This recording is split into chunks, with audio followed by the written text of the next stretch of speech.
जय माता दी दोस्तों, मेरा नाम है दीप्ति और आपका मेरे चैनल पर बहुत बहुत स्वागत है। आज मैं आपके साथ शेयर करने वाली हूँ घर पर वट सावित्री व्रत की पूजा में कैसे करनी चाहिए, नियम क्या है, महत्व क्या है और इसकी तिथि क्या है। तो चलिए हमारे वीडियो को शुरू करते हैं। पूरी पूजा विधि जरूर देख लीजिएगा।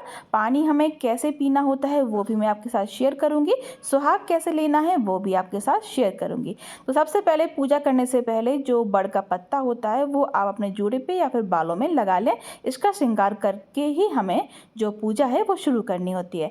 तो इसके बाद हमें जहाँ पूजा करना है वहाँ हमें पवित्र कर लेना है अच्छी तरीके से। तो यहाँ पर देखिए मैं थोड़ा सा गंगा जल से छिड़क रही हूँ। थोड़ा सा गंगा जल अपने ऊपर भी छिड़क लीजिए और फिर अपनी पूजा को शुरू करेंगे। तो पहले हम यहाँ पर चौक पूरेंगे। चौक आप आटे से या फिर चावल के आटे से पूर सकते हैं। रंगोली के कलर से चौक नहीं पूरना चाहिए। आप रंगोली के कलर उसमें भर सकते हैं पर सिर्फ रंगोली के कलर से नहीं करना चाहिए। कई लोग ये गलतियाँ करते हैं पर ये छोटी छोटी गलतियां ही हमारी पूजा को फिर सफल नहीं बनाती हैं। इसीलिए तो देखिए मैं तो बस सिंपल ही छोटा सा स्वास्तिक बना रही हूँ और हल्दी से बना रही हूँ। हल्दी प्रथम पूजनीय होती है, शुद्ध होती है, पवित्र होती है। तो सबसे पहले हम जो हल्दी से उससे चौक पूर लिया है और हमने अपना स्वास्तिक बना लिया। थोड़ा सा हम श्री और अक्षत भी इसमें रखेंगे। मेरे पास बड़ का पेड़ घर पर ही है, मतलब हम नर्सरी से लाए थे लास्ट ईयर। तो मैं उसी की पूजा करती हूँ और मैं जो है ना हमारे यहाँ इसकी जो पूजा है वो डेली ही करते हैं। मतलब जैसे हम तुलसी की पूजा करते हैं वैसे ही हम इसकी भी पूजा करते हैं। हमारे यहाँ मेरे यहाँ पर सारे जो पवित्र पौधे हैं वो लगे हुए हैं। आप अगर मेरी वीडियो देखते हैं तो आपको पता होगा, आंवला भी मेरे घर में लगा हुआ है, शमी भी मेरे घर में लगी हुई है, हर श्रृंगार भी मेरे घर में लगा हुआ है। तो ये सभी चीज़ें हम अपने घर पर रखते हैं तो पूजा करने में आसानी होती है। तो सबसे पहले हमने जो हमारा गमला था उस पर चौक के ऊपर गमले को रख लिया है और हम मिट्टी के पात्र से मिट्टी के लोटे से सबसे पहले तो बड़ को जल अर्पित करेंगे। मैंने यहाँ बहुत ज़्यादा जल अर्पित नहीं किया है। अगर आपका बड़ा पेड़ है या फिर आप बाहर पूजा कर रहे हैं तो आप एक धार से पूरा परिक्रमा करते हुए जल अर्पित कर दीजिए। मैंने वो वीडियो भी शेयर की है कि घर के बाहर जब आप मंदिर में पूजा करते हैं, किसी बड़े वृक्ष की पूजा करते हैं तो वो कैसे करनी चाहिए। तो अगर आप अभी तक नहीं देखी आपने तो वो देख लीजिएगा, तो आपके लिए बहुत ही यूज़फुल रहेगा। तो देखिए सबसे पहले थोड़ा सा हमने सभी जो हमारा गमला था उसको सजा लिया है हल्दी से और कुमकुम से। अब हम गौरी जी और गणपति जी की स्थापना सबसे पहले करेंगे, फिर हम अपनी पूजा को शुरू करेंगे। प्रथम पूजनीय गणपति जी होते हैं, ये पता ही है आपको। तो सबसे पहले गणपति जी, गौरी जी को हमने यहाँ सुपारी और बना लिया है हल्दी की गांठ को। तो सब जगह पहले हम अक्षत से जल अर्पित करेंगे, आवाहन करेंगे, हाथ जोड़ कर प्रार्थना करेंगे कि हमारी पूजा को सफल बनाए। देखिए एक बात आप विशेष तौर पर ध्यान रखिएगा, वट सावित्री की पूजा बहुत सौभाग्य देने वाली पूजा होती है। हर सुहागन स्त्री को ये पूजा जरूर करनी चाहिए। जेठ मास की अमावस्या तिथि के दिन ये पूजा होती है, ये व्रत किया जाता है। हमारे यहाँ व्रत बस ये पूजा करने तक का ही होता है। हमारे यहाँ पानी भी नहीं पीते हैं जब तक हमारी पूजा नहीं हो जाती है। अगर आपके यहाँ दिन भर का व्रत होता है तो आप उस तरीके से करिएगा। आपके बड़े बूढ़े जैसा भी आपको बताएं उस तरीके से आप अपनी जो रीति रिवाज होते हैं, परंपराएं हैं, उनको निभाइए। आपको यहाँ आइडिया जरूर मिल जाएगा कि कैसे पूजा करनी है, पर आपके यहाँ जैसा हो वैसा ही कीजिएगा। हमारे बुंदेलखंड साइड हमारे यहाँ पर जैसी पूजा होती है मैं आपके साथ वो शेयर कर रही हूँ। तो देखिए अब हम दीपक को प्रज्वलित कर लेंगे। मैंने यहाँ घी का दीपक जला लिया है। एक बात का ध्यान रखें, अमावस्या की तिथि के दिन रुई की बाती नहीं जलाते हैं। मैंने यहाँ कलावी की बाती जलाई है। अब अच्छी तरीके से सब जगह पूज देंगे। हमारे जो बड़ का पेड़ है उस पर पूज देंगे हल्दी से, कुमकुम से, चंदन से, और हो सके तो नारंगी वाला जो सिंदूर होता है उससे जरूर पूजें। हमारे नारंगी वाला सिंदूर ही लगाया जाता है बड़ी बड़ी पूजाओं में, क्योंकि जब हमारी शादी होती है तब भी हमें नारंगी वाला सिंदूर ही अर्पित किया जाता है, चढ़ाया जाता है, पति हमारे लगाते हैं। तो ये देखिए जितने भी पुष्प होंगे बहुत सुंदर तरीके से सजा दीजिए अच्छी तरीके से।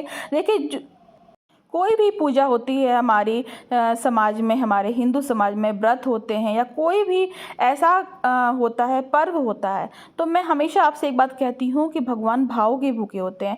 आप मन से, श्रद्धा से, भाव से जो भी अर्पित करेंगे भगवान स्वीकार करते हैं। चाहे वो कम से कम सामान हो, उसमें भी आपकी पूजा बहुत अच्छी तरीके से संपन्न हो जाती है। अगर आप कोई पूजा को बस करने के लिए करेंगे कि आपके बड़े बूढ़ों ने कहा है कि हाँ ये व्रत करना है, ये पूजा करनी है, तो आपने कर ली, पर ऐसा नहीं होना चाहिए। आपको उसका महत्व पता होना चाहिए, उसका कारण पता होना चाहिए, हम ये क्यों कर रहे हैं। तो आपको अगर मन में श्रद्धा होगी और विश्वास होगा कि हम जिस वजह से ये पूजा कर रहे हैं वो पक्का से हमारे लिए हितकारी होगा, वो सभी चीज़ें हमें मिलेंगी जो हम जिस लिए ये पूजा कर रहे हैं। तो इसलिए मन में पूरा विश्वास के साथ कोई भी पूजा करनी चाहिए। तो आपकी जो पूजा कर रहे हैं और पति के लिए कर रहे हैं, उसकी लंबी उम्र के लिए, उनकी लंबी उम्र के लिए, उनकी सेहत के लिए, तरक्की के लिए, भविष्य के लिए कर रहे हैं, अपने घर में सुख शांति समृद्धि के लिए कर रहे हैं। तो मन में वही भाव रखिएगा कि हमारे घर में अच्छा से अच्छा हो, हमारे बच्चे तरक्की करें, हमारे पति तरक्की करें, पूरा परिवार स्वस्थ रहे, खुश रहे। इस तरीके से कोई भी पूजा को हमें करना चाहिए। अब देखिए, मैंने आपको यहाँ पर बातों बातों में बता ही नहीं पाई कि मैंने चने लिए थे। हमारे यहाँ जो भीगे हुए चने होते हैं वो चढ़ाए जाते हैं। काले वाले चने तो चढ़ाए जाते ही हैं, लेकिन वो जो चने की दाल होती है भीगी हुई वो चढ़ाई जाती है। और चढ़ाने के बाद हम दक्षिणा अर्पित कर देंगे, जिससे कि भाई पूजा में कोई अगर भूल चूक रह जाए या कुछ भी कमी हो जाए तो उसको वो पूरा कर देता है। तो अब देखिए, मैंने यहाँ पर जो सुहाग का सामान है वो बांस की डलिया में चढ़ाया है। बांस की डलिया बहुत ही शुभ होती है, पवित्र होती है, हमारे यहाँ पूजनीय होती है, इसीलिए वो उसमें अगर अर्पित करते हैं तो बहुत अच्छा होगा। बांस का पंखा भी आपको दिख रहा होगा, उसकी भी पूजा करेंगे, उससे हवा करेंगे, क्योंकि इस महीने में काफ़ी गर्मी हो जाती है। ठंडा ठंडा जल अर्पित करना और भगवान को हवा करना बहुत ही अच्छा होता है। और इसके बाद आपको पति की भी इससे हवा करनी है, उनको मिठाई खिलाना है, भोजन खिलाना है, प्रेम से उनके चरण स्पर्श करना है, उनसे आशीर्वाद लेना है, हो सके तो सिंदूर भी उनसे आप अपने मांग में भरवा लें। और फिर इस तरीके से आपको ये पूरी पूजा का समापन करना चाहिए। तो मैंने पूरा सुहाग का सामान वहीं उनके गमले में ही, बेड के गमले में ही रख दिया है। ये जो पूजा है सर्वप्रथम माता सावित्री ने की थी। तो आप भी इस तरीके से अगर सच्चे दिल से पूरे विश्वास के साथ कोई भी पूजा करते हैं तो उसका फल अवश्य मिलता है। तो देखिए, मैंने चुनरी को ऊपर उड़ा दिया है और जो डलिया है आप साइड में हम रख देंगे। और जो मेरे पास देखिए सिंदूरदानी है, ये चांदी की सिंदूरदानी है, इसी से मैं अर्पित करती हूँ पूजा में और इसी को मैं भरती जाती हूँ, इसी से मैं खुद लगाती हूँ। तो ये देखिए, अब हमने ये लगा लिया है और जो फल है मौसमी वो हम अर्पित कर देंगे। देखिए, जितना सुंदर सुंदर हम कर सकते हैं हमें करना चाहिए पूजा में। रसीले फल अगर हम चढ़ाते हैं तो हमारे जीवन में भी रस घुलता है। अगर हम सुगंधित पुष्प चाहते हैं तो हमारे जीवन में भी सुगंध और खुशबू का वातावरण हमेशा बना रहता है। तो देखिए, मेरे पास ये कच्चे सूत का धागा है, इसको हम थोड़ा सा हल्दी से रंग लेंगे। आप कलावी से भी कर सकते हैं, हमारे यहाँ कलावा भी बांधा जाता है, लेकिन कच्चा सूत सफ़ेद नहीं बांधते हैं, इसलिए थोड़ा सा मैं हल्दी से उसको रंग लिया है। और यहाँ पर देखिए, एक कपड़ा मैंने चढ़ा दिया है जो कि ब्लाउज पीस का कपड़ा होता है, और साड़ी भी अर्पित की है। बाद में आप किसी को, जो कि मानदान होते हैं, नंद हैं, आपकी सास है, आप किसी को भी इनको दे सकती हैं। और अगर कोई भी ना मिले तो आप ब्राह्मण को या फिर सुहागन स्त्री को भी दान में दे सकती हैं। सुहाग का सामान दान करने से बढ़ता है, इसलिए अवश्य एक बात का ध्यान रखिए कि आप अगर हो सके, आपको लगता है कि आपको खुद भी पहनना है वो चीज़ें या फिर खुद भी चाहिए वो चीज़, तो आप दो दो चीज़ें चढ़ाएं, डबल डबल चीज़ें चढ़ाएं। जैसे कुछ सामान आप अपने लिए भी रख सकते हैं चढ़ा हुआ और कुछ दान में भी दे सकते हैं। तो देखिए, हमारे यहाँ ये बरमूले चढ़ाए जाते हैं और अठवाई चढ़ाई जाती हैं। ये चीज़ें बहुत ज़रूरी होती हैं, क्योंकि ये जो बरमूले गोल गोल होते हैं ना, ऐसे ही फल हमारे बरगद में भी लगते हैं, इसीलिए थोड़े से मीठे वाले हैं, मतलब फीके ना चढ़ाएं, मीठे वाले चढ़ाएं, क्योंकि जितना हो सके मीठा मीठा ही हमें चढ़ाना चाहिए, इससे हमारे जीवन में भी मिठास हमेशा बनी रहे।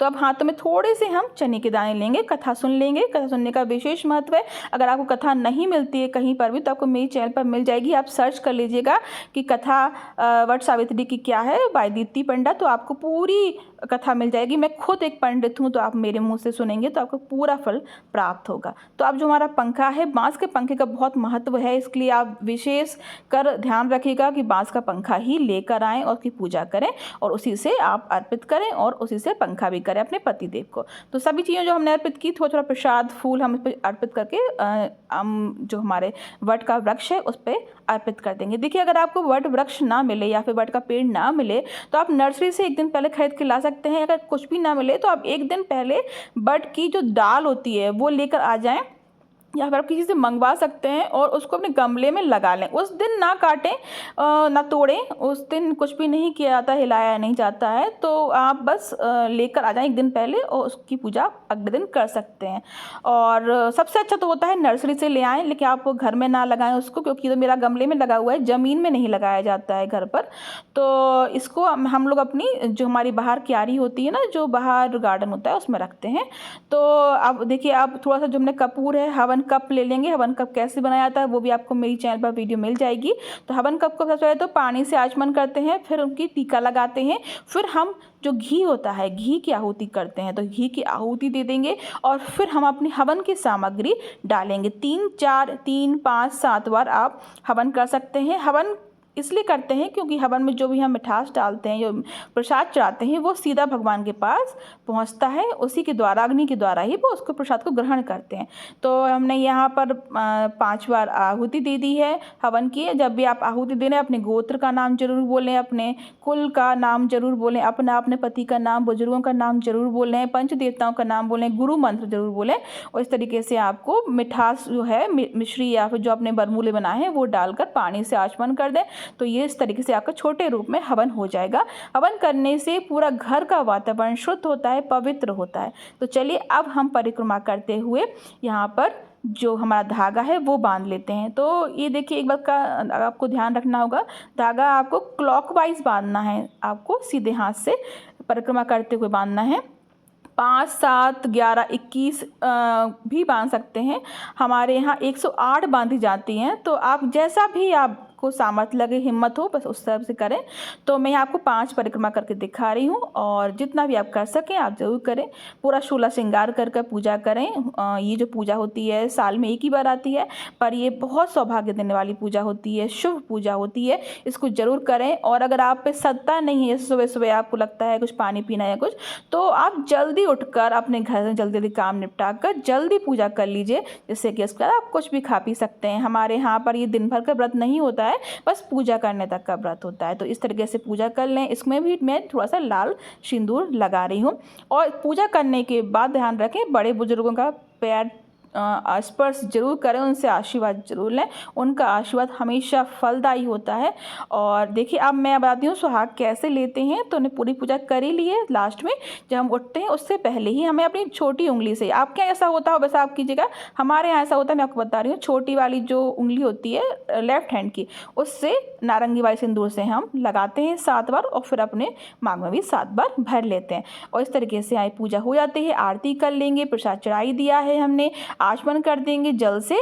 और आप जहाँ बैठे हैं वहाँ जल जरूर छोड़ दें अपने आसन के नीचे और फिर अपनी पूजा को संपन्न करें। इसका पति की पूजा करें, पति को चरण स्पर्श करें, उनसे आशीर्वाद लें और अपनी जो पूजा है इसको यहाँ संपन्न कर दें। अब हम सिर रख के पैर छू लेंगे, हमारी यहाँ पूजा हो गई है। अपनी भूल चूक के लिए माफ़ी मांग लीजिए। और भी पूजा की सामग्री और कथा आपको मेरे चैनल पर मिल जाएगी। इसके बाद भी अगर आपके मन में कोई भी क्वेश्चन हो, डाउट हो, तो आप मुझसे पूछ सकते हैं। लास्ट में व्रत का पारण कैसे करना है, तो ये देखिए, उसकी जो कॉपे होती हैं बट की, उसका 2.5 हिस्सा कर लेते हैं, मतलब एक ही कप का हम लोग 2.5 हिस्सा कर लेते हैं। और जो चने की दाल होती है उसका 2.5 हिस्सा कर लेते हैं। इसको डायरेक्ट हमें पानी के साथ निगलना है, चबाना नहीं है। और इस तरीके से हमारी व्रत की जो पारण है वो हो जाता है। कई जगह पर बस 1 कप ही डायरेक्ट निकल लेते हैं, पर हमारे यहाँ 2.5 दाना चने का और 2.5 कप का करके उसको हम निगलते हैं। तो देखिए हमारी यहाँ पूजा छोटे रूप में हो गई है। अगर आपके मन में कोई क्वेश्चन हो आप मुझे ज़रूर पूछिएगा। और इस वीडियो को ज़्यादा से ज़्यादा ज़रूर शेयर कीजिएगा, मुझे सपोर्ट कीजिएगा, लाइक करना बिल्कुल भी ना भूलें। आपका बहुत बहुत धन्यवाद।